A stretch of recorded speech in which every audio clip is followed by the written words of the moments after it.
नमस्ते जी। आज का विषय है स्वर्ग क्या है, नरक क्या है।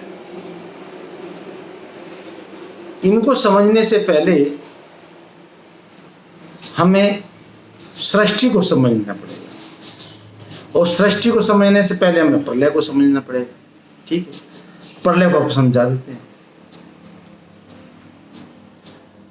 जब प्रलय अवस्था रहती है तब जिससे ये पूरी सृष्टि बनी है, प्रकृति,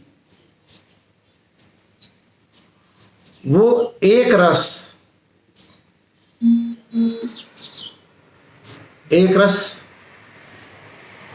अर्थात जो प्रकृति के तीन गुण त्रिगुण सत रज तम साम्य अवस्था में रहते हैं। जो प्रकृति क्या है, जो संस्कृत के 63 वर्णमाला है, वो पदार्थ रूप वो भरी हुई है पूरे ब्रह्मांड में। और प्रलय अवस्था में ये एक रस, अचल, अकंप, ध्रुव, क्रियाहीन, इस अवस्था में भरी रहती है प्रलय अवस्था में। और जो आत्मा है, जिनको स्वर्ग नरक की बात जब अपन करें, उनके लिए बात करें, वो भी साम्य अवस्था में रहती है। कुछ नहीं पता रहता उनको, न दुख न सुख। हाँ, जो मुक्त अवस्था रहती है आत्मा, वो जरूर परमात्मा के आनंद में रहती है। उनकी भी बात नहीं कर रही, स्वर्ग नरक, उनके तो हमेशा ही एक आयु की 31 अवस्था के उनके सुखी सुख है।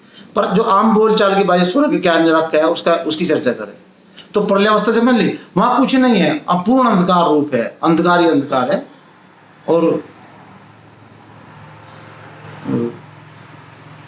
अचल अकंप कुछ नहीं है उसको। प्रलय अवस्था आ गई। अब होती सृष्टि में ही सुख दुख है। जो भी ये अभी जो अपन जी रहे हैं वर्तमान में, इसी में सुख दुख है। स्वर्ग नरक यही है। कैसे स्वर्ग है और कैसे नरक है, ये जो प्रलय अवस्था वो तो एक रस है।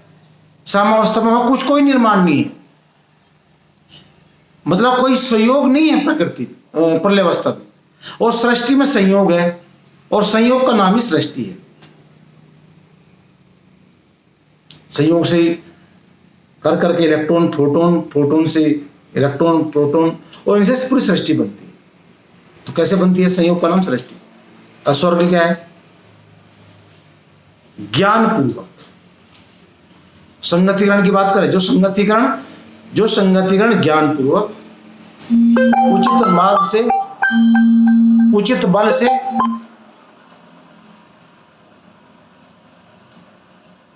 उचित समय पर, उचित स्थान पर, उचित पदार्थों का संगतिकरण किया जाता है,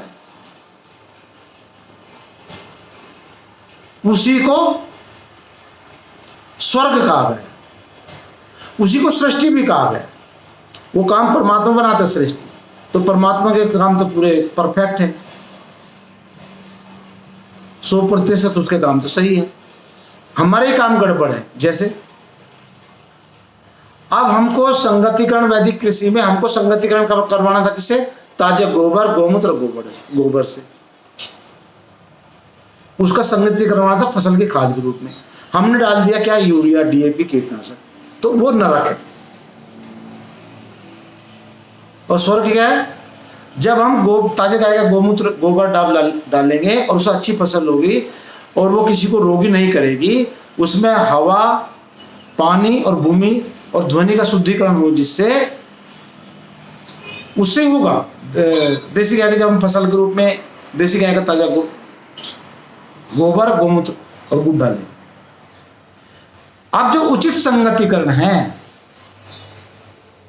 अब पति पत्नी का भी लगा लो, अब भाई बहन का भी लगा लो, उचित दूरी, उचित संगतिकरण।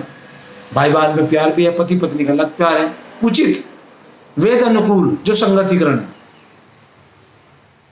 अब हमने खाई एलोपैथी दवाई, हमारा होता बीपी हो रहा था, दवाई खा ली एलोपैथी, उसने किडनी खराब कर दी, एलोपैथी तो साइड इफेक्ट।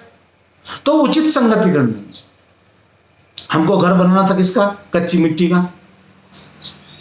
वो 432 करोड़ वर्ष चलता, और संगतिकरण कर दिया, सीमेंट से घर बना दिया, तो नरक है। क्षणिक फायदा मिल सकता है, पर जब आयु सीमेंट के घर में रहेंगे तो कैंसर होगा, बीपी, शुगर, सारे रोग होंगे वहां पर। तो फिर वही मैं बता रहा हूं, स्वर्ग क्या है, ज्ञान पूर्वक, और ज्ञान की क्या परिभाषा है, पदार्थ को ज्यों का तो जानकर उसका इस तरह उपयोग करना कि समस्त प्राणी जगत का कल्याण हो। वही ज्ञान है, वही विज्ञान है, वही धर्म है, वही मानवता है, वही वेद है। पदार्थ को ज्यों का तो जान करके उसका इस तरह उपयोग करना जिससे समस्त प्राणी जगत का कल्याण हो। और उसके लिए क्या करना पड़ेगा, जो का तो पता जानने के लिए अष्टांग योग का पालन करना पड़ेगा। अष्टांग योग पालन करने सत्य को धारण करना पड़ेगा। सत्य को धारण कब होगा, सब सात्विक भोजन से होगा। रासायनिक खाद से तो स्वर्ग आ ही नहीं सकता, विनाश होगा जो भी हो रहा है। तो स्वर्ग का महसूस करना है तो वैदिक विज्ञान के अनुसार आचरण करें, और वैदिक कृषि, वैदिक चिकित्सा इत्यादि जो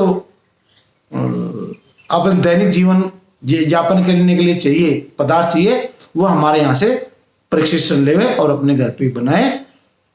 हाँ, सबसे अच्छा संगतिकरण होता है सूर्य के नाभि में, कितना प्रकाशमय कर देता है, उचित, सबसे उचित संगतिकरण वहां है सूर्य में, पर वो तो वैदिक में, सॉरी भौतिक दैविक में है।